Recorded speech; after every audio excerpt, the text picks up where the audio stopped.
I woke up to the shrill ring of my phone, the digits on the clock glaring 3 a.m. into the darkness. Bleary-eyed and disoriented, I almost let it go to voicemail, but something compelled me to answer. A rasping voice on the other end whispered my name, followed by a secret I had buried so deep it felt like a punch to the gut. My heart stopped when I realized it was my own voice, older, weary, pleading. "You need to stop him," my voice begged, "before you disappear, before we disappear."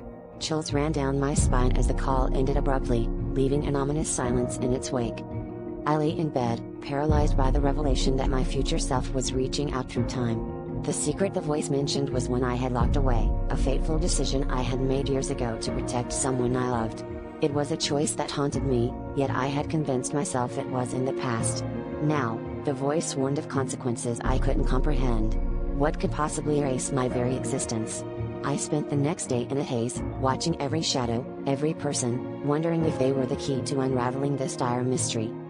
As the days passed, strange occurrences began to plague my life. People I knew started to forget who I was, their memories of me fading like smoke. I felt myself unraveling, as if I were a ghost haunting my own life. Desperation clawed at me, urging me to act. I retraced my steps to that pivotal moment, seeking the man I had protected, hoping to undo whatever it was that had set this nightmare in motion. My mind raced with possibilities, each more terrifying than the last. Finally, I found him, the man whose life I had tried to save. He looked at me with recognition, a glimmer of hope in his eyes. "You have to tell the truth," I said, my voice cracking under the weight of urgency. But as the words left my lips, the world around me warped and shuddered. My hands began to fade, translucent against the dim light.